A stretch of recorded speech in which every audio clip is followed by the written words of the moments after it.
One, two, three.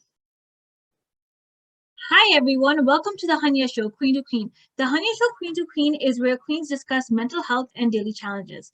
Today on the Hunyah Show Queen to Queen, our guest is a pageant competitor like me and a new title holder of Exquisite Global United 2022, who is Mrs. Exquisite Global United 2022, Kristen. Kristen works in the mental health department as well as mother and has experiences with mental health. Kristen will share being someone who works with the mental health department and being a mother, and how does mental health go into daily life? Welcome, Kristen. It's a pleasure to have you on the show. Pleasure to be here. Yeah, and I know it's been a lot of exchange of emails we've been having for this, and you seem to know everything around mental health, in my opinion, because you've been in there, worked there, personal experiences, and being a mother. Yep. I have a little bit of everything. And it's something that a lot of people don't talk about, and we have this really bad stigma around mental health, and we need to bring more awareness to it. And what I think you're doing is wonderful, bringing more people to know about it. I agree. That is, we don't often talk about it a lot. It's something that should be discussed. So welcome, Kristen. My first question is, how did you begin with pageants, and what is your journey to pageantry?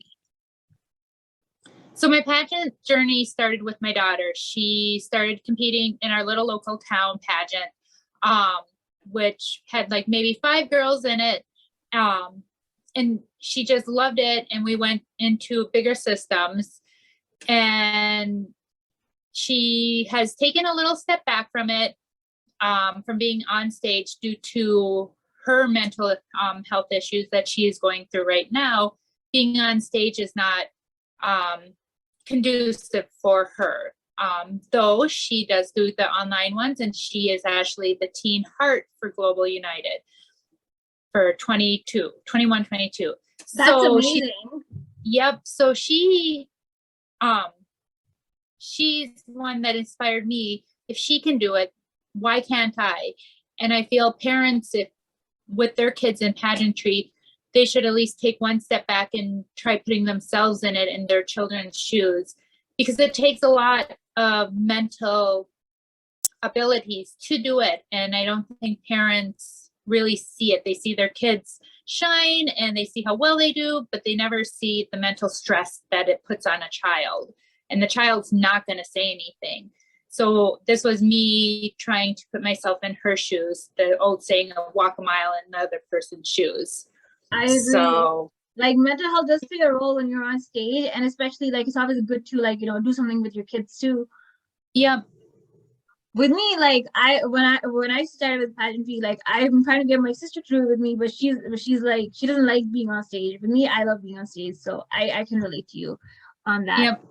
Moving on to my next question, as someone who works in the mental health department, how do you deal with someone with mental health situations?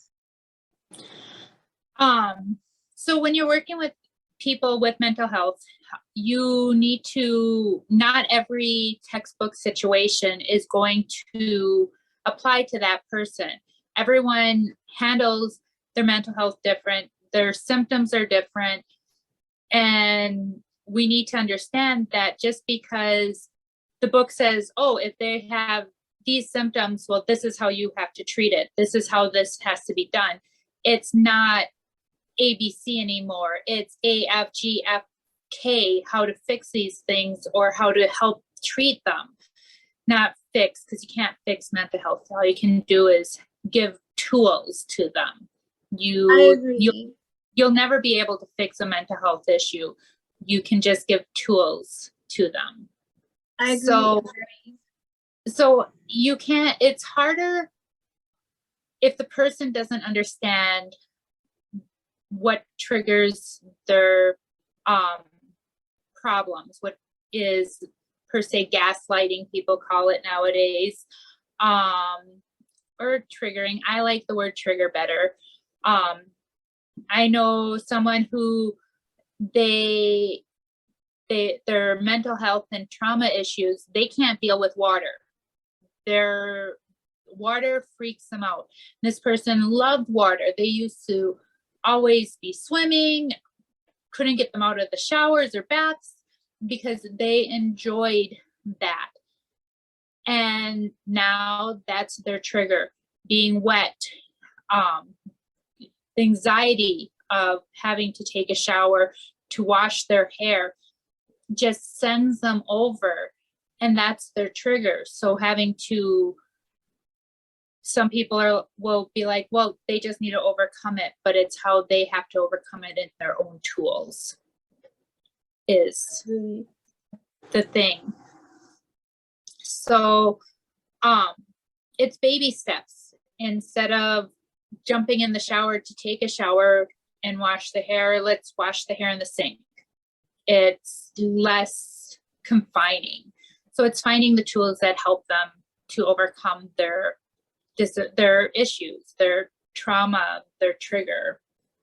So like I can relate to it. Like with me personally, it's like I sometimes get like if I feel like I have too much stress, then I feel like I need to take a break sometimes for myself. Yep. It's like, you know, you have to give yourself some me time in between if you're feeling like you're overwhelmed. So with me, that happens a lot. And I can relate to you. It's different for everyone. So it's like you need the tools to be with you at all times. This case. And my next question is, Kristen, as a parent, how do you manage to deal with mental health as a being mother?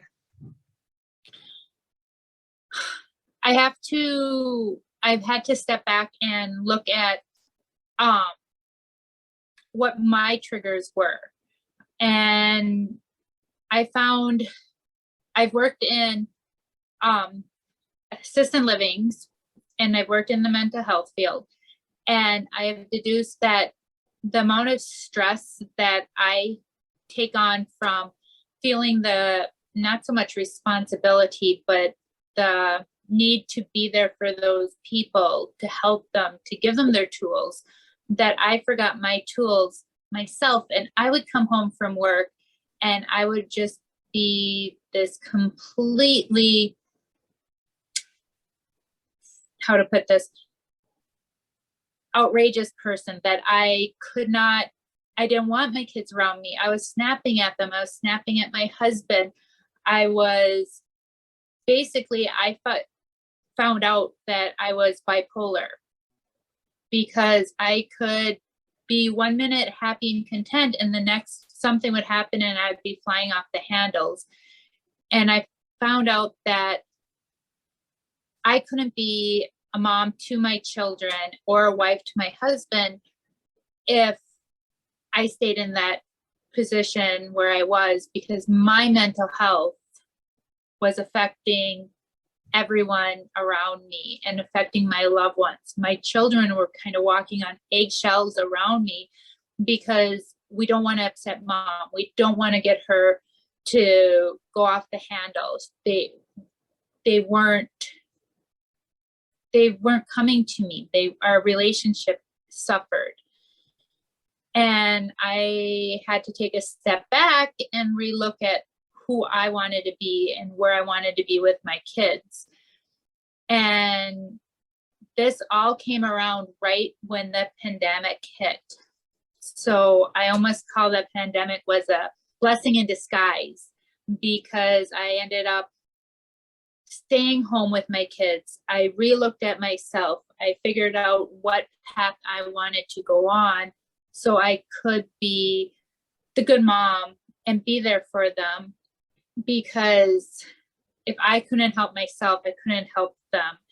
And knowing that year, everyone's mental health took a toll, but I was able to help mine and help my children's, so they weren't their mental health didn't go as bad as some other people's did in some places. I agree. So around COVID, everyone handles it very differently, right? Because you were very limited to going out, you had to be at home, and you sometimes had to like do everything at home, and then you have to do your daily chores and your work.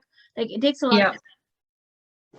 It was, and a lot of people didn't have that skills, the tools to be able to readjust to the new way of living. They didn't know how to handle being confined in a house with the family unit, like where they did 40 years ago, that was normal. You came home, your family did everything together. You guys never really went anywhere without each other. Everyone does their own things nowadays. So when that happened, everyone being stuck with the same people in their house took a toll on a lot of people's mental state. And it did here too in our house, because we weren't used to everyone being home 24/7. True, it's because of COVID, because it's like, Yep. it's hard to get that kind of atmosphere. Like, it was a good thing at the same time, but at the same time, it's like, you know, there's like people who want to actually get out that who are tired of being at home at the same time.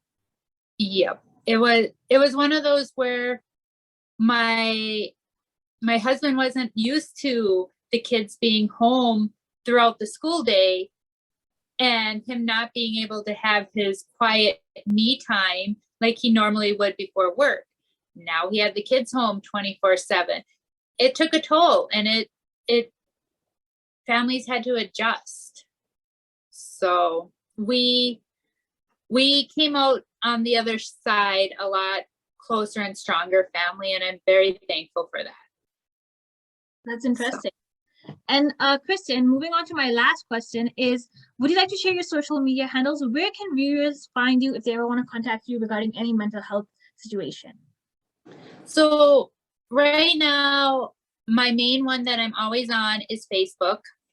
And you can type in Kristen Switajewski, which is a mouthful, but it's SWITAJEWSKI. And they can contact me that way. That's the one that I'm always on. I may not respond right away due to, I've kind of tried to put the phone down a little bit more, and with work and family and taking care of myself in my own ways, that sometimes it's not always convenient for me to get back to people, but that is probably the easiest, because it will pop up on my phone a lot more than anything else. So that would probably be the best way to reach me. Okay, and then I know the second one is the Facebook page of Mrs. Exquisite Global United 2022, right? Yes. I know we follow each other's. Yes, that is my other one. And that one's still a fairly new one for me to remember that, oh yes, I have that one. I know it. I think it's like, because we started at the same time, so it's the same thing. Yeah.